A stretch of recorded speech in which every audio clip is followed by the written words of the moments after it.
Yeah, welcome.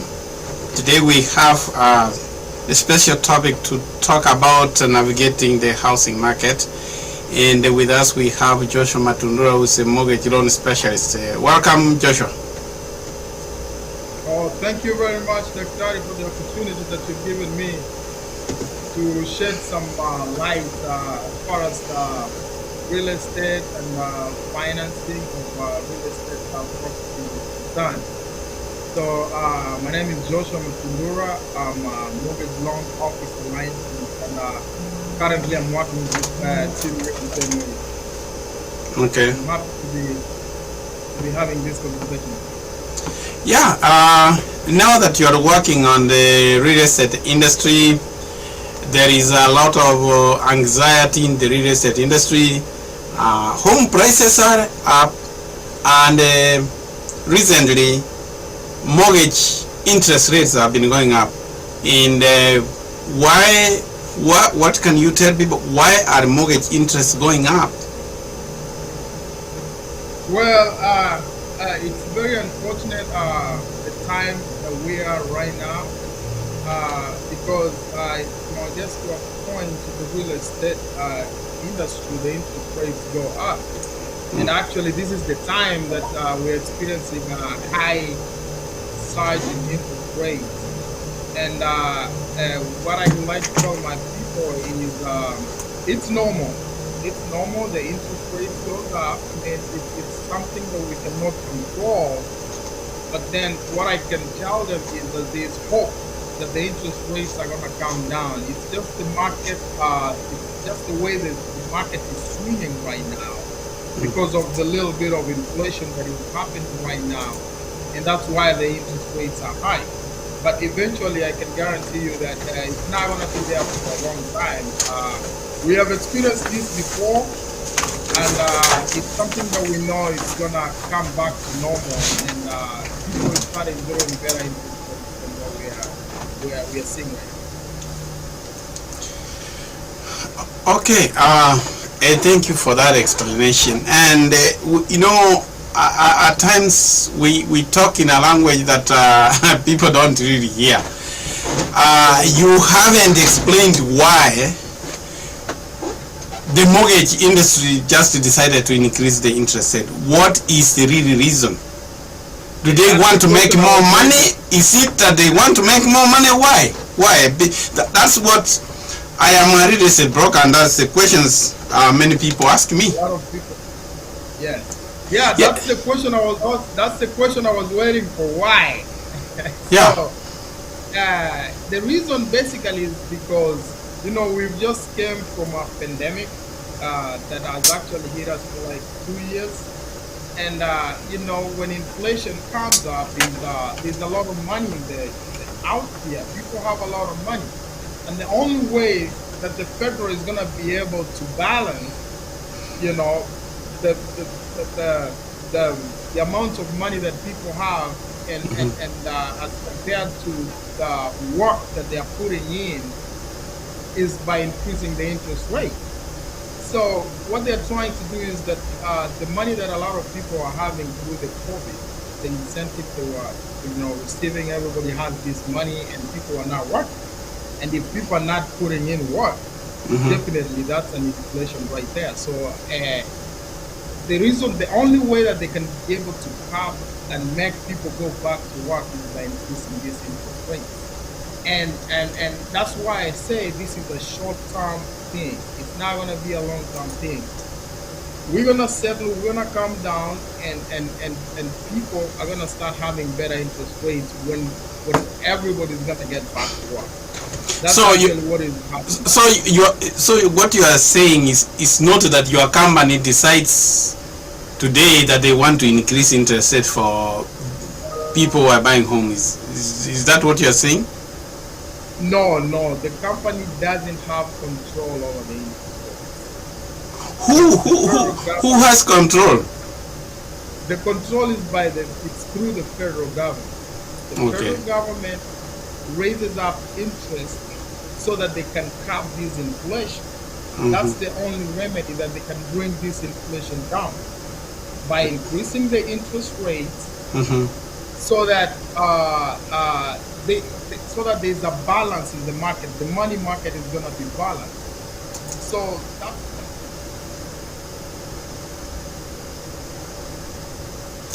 down back to par. Okay. And the reason is because the COVID-19 pandemic that we had, a lot of people are not working. The Mm-hmm. Russian war that is going on, Ukraine and Russia too. Mm-hmm. You can see that the oil prices are going up too. And that's some of the reasons why we are seeing this surge in inflation. But like I said before, it's not something that is going to stay there Okay. for a long time. It's something that will always come down. Yeah, it's good that you have explained about how the Federal Reserve work, and that is one thing that people need to know, that the Federal Reserve acts as a central bank to Absolutely. all of banks. And Absolutely. what it simply does is like it regulates how money is being lent from one bank to another. So when they increased for a long time, this is the first time they increased the interest rate, because there is a lot of money in circulation. Exactly. Remember, as you said, there was a lot of money which was poured during the pandemic. People were not Yes. working, so many people had a disposable income, and this is Exactly. the one which ran to increase. That's very good. I think people need to know that that's how inflation came about. Yeah. Because if there is inflation, if there is too much money chasing very few goods, prices go up. Exactly. So Exactly. do you think without the war in Ukraine, still we could have had inflation?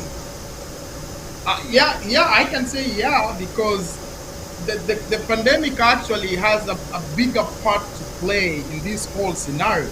Mm-hmm. Because we've had, I mean, the war in Ukraine just started the other day, but we've had COVID since Mm-hmm. 2020, and Yeah. and with or without the war in Ukraine, the war Mm-hmm. in Ukraine just added up to Okay. the wound. It was just an extra pinch to the whole inflation story.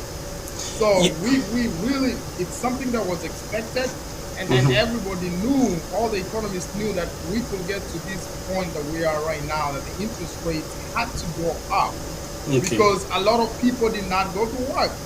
So Mm-hmm. people have all this money. Everybody will be buying a house because during, I mean, I can attest to myself during during the pandemic, I used to have even more money than I have right now. So I could buy as many houses as I could want, Uh-huh. and that's not how the economy behaves, Mm-hmm. because they need to regulate. They need to get these people back to work, and Uh-huh. that's how they are able to curb this inflation and bring it down. Okay. Now, yeah, and I want to project there there is a graph you can see which shows the U.S. market. The upper graph represents how home prices have been going up. The lower one is how 30-year mortgage rate has been fluctuating. You can see 75 it was around 10, then it went up by 1981 it was 18%, and then it has been slowly going down. Actually we came down to 2.5, and you can see as the interest rate was going down, home prices were going up. So this has been a trend of the two. Now that Yeah. interest rates are going up, people were so used with 2.5, 3%. Now the interest rate are up. What could you advise buyers who are in the market who want to buy the home? Yeah, thank you very much for that question. What I can say, there's a point here that I want to make. Mm. When the interest rates were low, we saw the house prices went really high. But now, as the interest rate is coming down, we are seeing the house price coming down. So I Okay. mean that's how the economics work.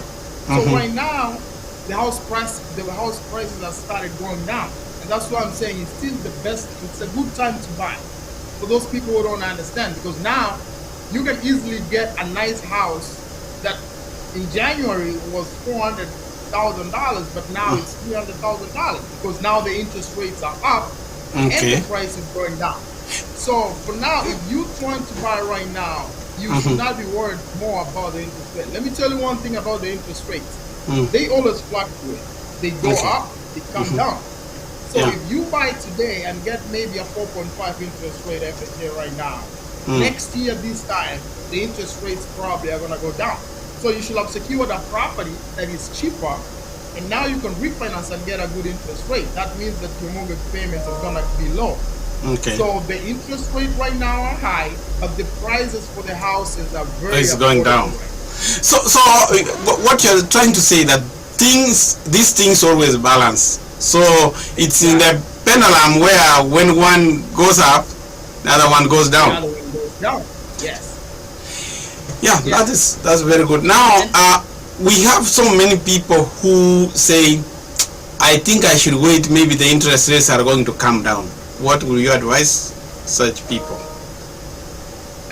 I think right now you should not look at the interest rates. Right now, the house rent, the people who rent it, Hmm. the rent is high as the mortgage right now. Yeah. I mean, you not. I mean, I better pay $2,000 mortgage than Hmm. paying $2,000 rent. Yeah. Because I'm building equity. So if I'm building equity right now, that's the best thing. And guess what? 1 year from now, 6 months to 1 year from now, the interest rate is gonna come down. And as soon as the interest rate is gonna come down, and you refinance your house, you will end up paying like $1,500 or $1,400. But now the rent is also up.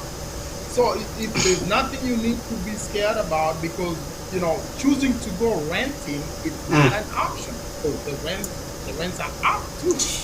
So Uh, the good thing I like, the reason why I would like to advise people to buy right now is because, yes, of course, the interest rates are high, but you can be able to refinance down the line and save that mortgage payment, as compared to the fact that you decide to go renting, and mm. that price is not gonna go down anytime. And it's a good question, and what you have said there, and I know, and I always give you as an example as a young man who decided to buy a home when you were young. I think many years ago, Exactly. before you became that. Because the only way that people can start generating wealth in this country is when you become a homeowner at a young age. Because when you become in a young age, you will have to start building equity. And Yes. when you pay rent, that rent doesn't come back. You give it to the landlord. That's true. Uh, what would you say with your experience? Maybe you use your experience. You bought I know you bought a house when you were young. What would you Yes. say you are seeing a change in you right now? Yes, I mean, what I can try to, I mean, using my example is, when I bought my house, I can tell you, a lot of people used to tell me, hey, the house market right now is the worst. It's not the best time for you to be able to buy. And Mm. I was like, I was in this situation that I can't make a decision, because everybody I was talking to was like, hey, it's not the best time. You're gonna have to wait until the house market prices are down. But Mm-hmm. I was like, let me just go forward.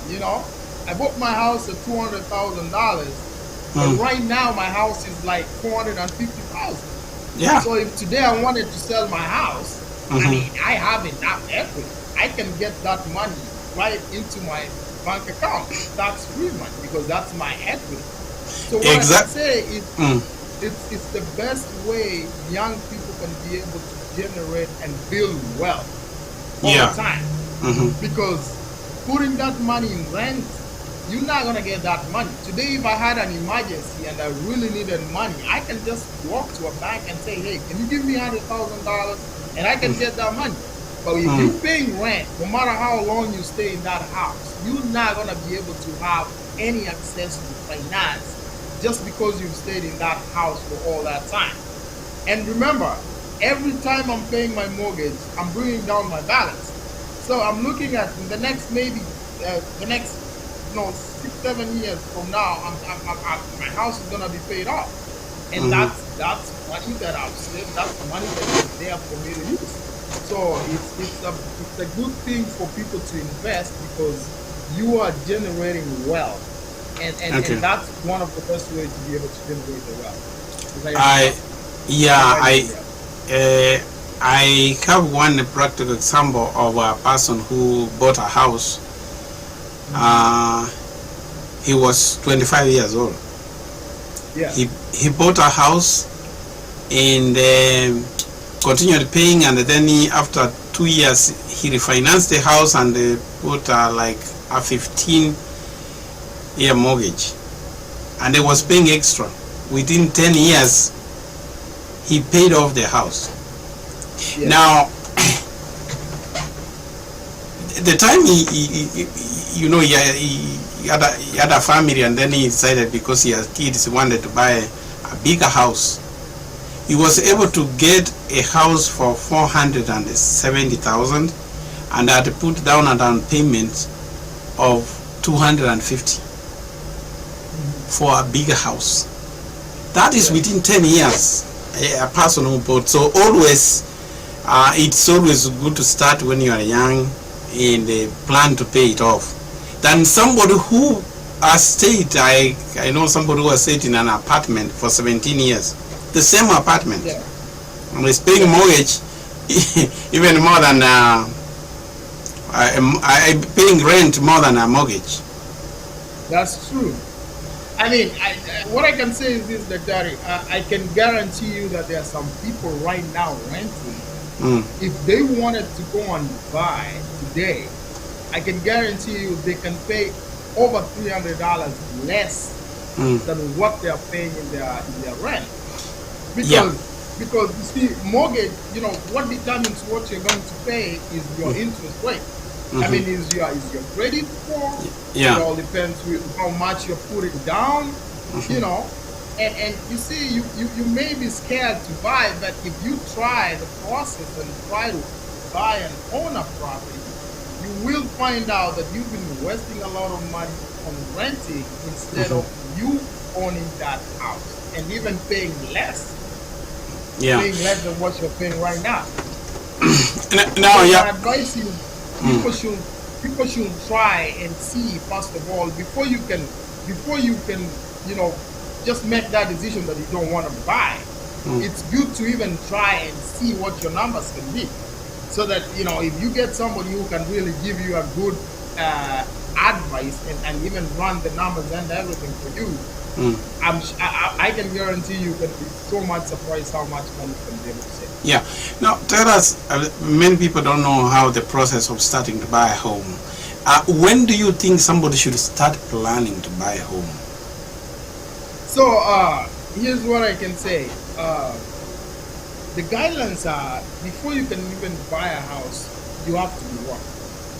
You need a Okay. 2-year working history Yeah. for you to be able to buy a house. You need a 2-year rental history. Mm-hmm. So that means you should have rented for at least 2 years for you to be able to buy a house. Mm-hmm. So those are the fundamental history that is required for somebody to be able to buy a house. And then of course you need to have saved some money for your down payment. But like now, we have very many programs that have a little bit of, you can get some down payment assistance. We have programs that the federal set up for the first time home buyers. There's some money that they can be able to get. It's a grant. You don't have to pay that money back. When you're first time home buyers, you can get that. Mm. And then you need at least a 600 and above credit score. The reason why that is the better the credit score, the better the interest rate.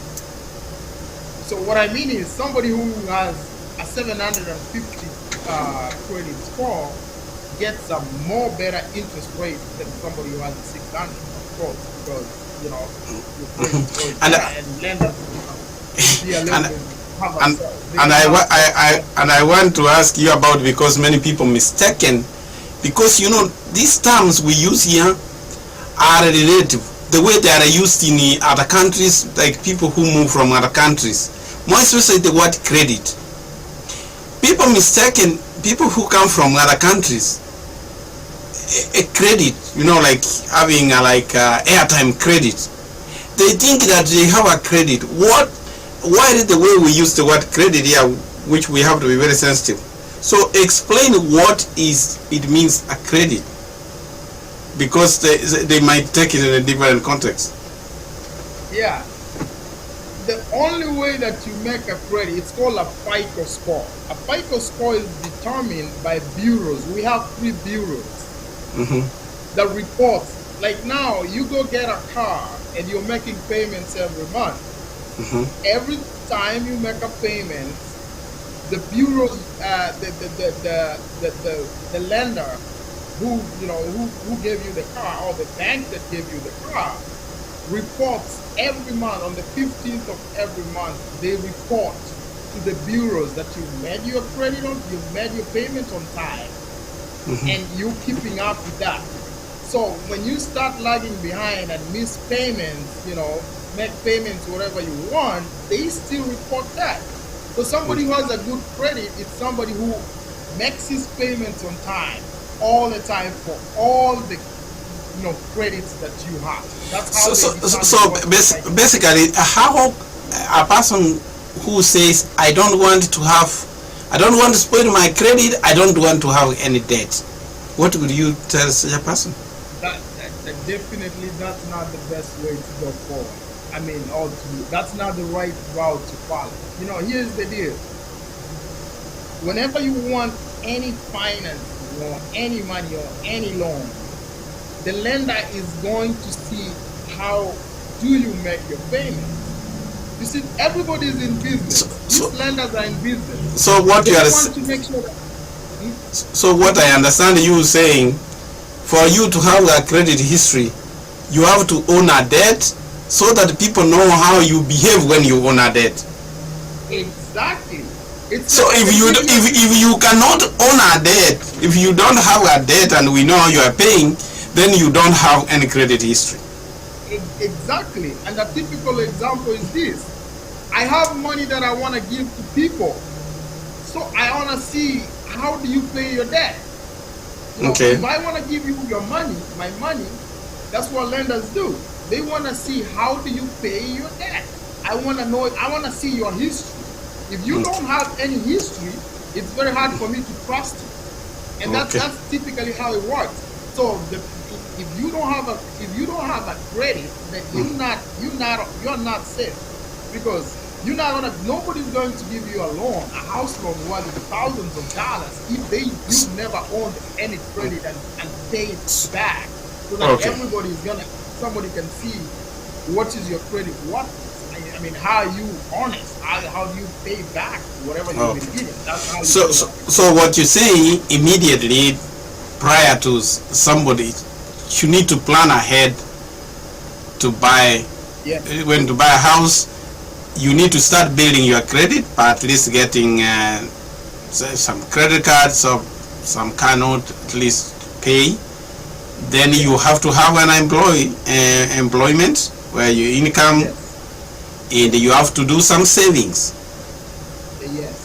Those are the very important things, and you have to start earlier.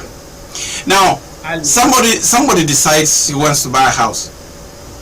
What are the process of what he should be doing? So the first thing, before you even think about when you're ready, you feel that you're ready, you want to buy a house, the first thing you need to do is get to qualify. You need to go to a loan officer like me. I'm a licensed loan officer.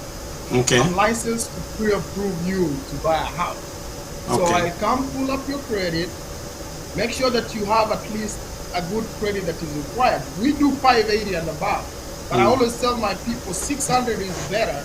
Well, there's some lenders we're working with right now. But but there is a cost of a lower credit. Of course, there's a cost. The cost is this: the interest rate is gonna be high. So Yeah, okay. the people who don't care, they're like, I want a house right now. I don't care about the interest rate. Well, they're gonna refinance down the line, which is Mm-hmm. okay. Yeah, But but it's thing always is, good to have a good credit. yeah, it's always good to have a good credit, and this is something you can plan early. So, like you say, well, in the next couple of years, I want to buy a house. So you start working on your credit, pay down the debts that you have, try to bring and minimize your credit. So like if you have $1,000 credit, you want to bring it down over 40%. So when you bring it down, the utilization down to over below 40%, your credit goes up. Okay. Give it like 2 years, and then you will be in that position of maybe the 700s and 750, and then you'll have a perfect interest rate. So after you get pre-qualified from me, and then you go get a realtor like you. Mm-hmm. So you know, I'll send you a pre-approval letter and tell you, hey, this guy qualifies up to $1,000,000 house. Mm-hmm. So then he goes out there and start looking for that house. So Okay. after you find the house, you get a purchase agreement, then I'll send all the documentation to the lender, and that's how you get financing for that house. So the first thing is to get pre-qualified first of all, before you start going out there looking for a house. So what time should they come to be pre-qualified? Only when they have 1 month their lease to end, or what do you say? How long is it? And normally the process of buying a house, let's say that we have a purchase agreement today, we have up to 30 days. Okay. So what it means is, if you know, because there's that window of going out there to look for a house, because there are a lot of offers that are normally out there. So what I can advise people is that you need at least 2 to 3 months before you can, you know, before you are leasing over. Okay. So that we have enough time to get the house and process the loan, because after the purchase agreement, it takes 30 days for me to be able to close that house. Okay. And there's a process of trying to look for, shop around for the house. Well, our time is fast going, and we really appreciate. I don't know if you had anything to tell the audience who may want more information, where they can be able to reach you. Yeah, you can reach me on my number is 763-447-5515. 763-447-5515. You can call me, free consultation if you want to buy a house. If you already have a house and you want to have a second home, I can still advise you on what to do. And you don't have to pay me for that. I'll give you good advice and good chat. Good. Thank you so much. So anybody who wants to get a mortgage or to get an advice about how to get a mortgage, you are free to call Joshua Matundura, is the mortgage loan officer with Team USA. It was nice having you. And as I always say, I'm a real estate broker. If you need any real estate help to buy a home or sell a home, you can reach on me. Thank you very much, and we hope we can see and talk with you again.